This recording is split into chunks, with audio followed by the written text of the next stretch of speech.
all this talk about Vikings wide receivers, it's Jefferson, it's Addison, it's KJ, etc. But who's going to be wide receiver 4?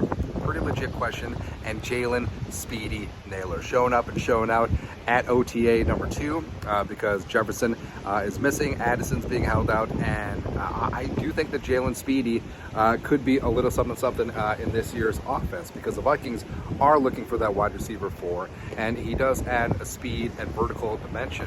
And I think that, you know, given that he was a 6th-round pick last year, I think that he does have a little chip on his shoulder. I think that he sees the path in front of him. It's like, all right, so JJ, respect, wide receiver 1 in the league. Addison, respect, wide receiver 1 in this draft. KJ Osborne, super hungry in a contract year, but there's going to be leftover targets, and there's going to be leftover work since Adam Thielen left. So I think that Jalen Nailor sees himself as potentially the guy, where he came in at the tail end of last year, caused first career touchdown in garbage time against the Packers, looked good week 18 against the Bears, and I think that he's a guy that once he gets some more reps under his belt in preseason, training camp, etc., he's going to turn a lot of heads. Now, I'm not saying that he's going to be the next Stephon Diggs. Diggs was the 5th-round pick who turned into one of the best in the league, but he does have some pretty damn good traits.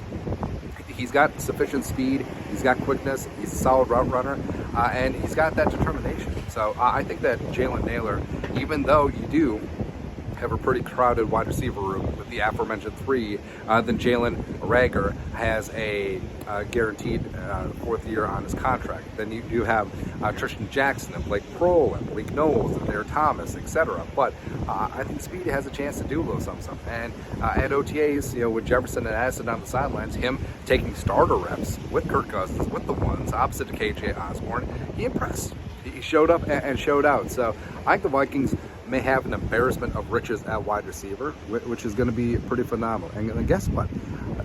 There's something about being competitive within your own position group, right? So they see Jefferson out there, and they see the work he puts in, they see his preparation, they see his just natural talent, and they see the best wide receiver in the game. You see a guy like KJ who worked his way up. You see a guy like Addison who busted out in college. And iron sharpens iron. Like every single rep that these guys get, they pick up something from the other, and they keep learning, they keep growing, they keep showing, and it's only going to benefit Kevin O'Connell, Kirk Cousins, and this Vikings offense. So you love to see it, and I'm not ready to give up on Jalen Speedy Nailor. I think that he can be a little something head into year 2 and beyond. But that's it. Your thoughts are thoughts. Let us know in the comment section below. Skull 9, no production value.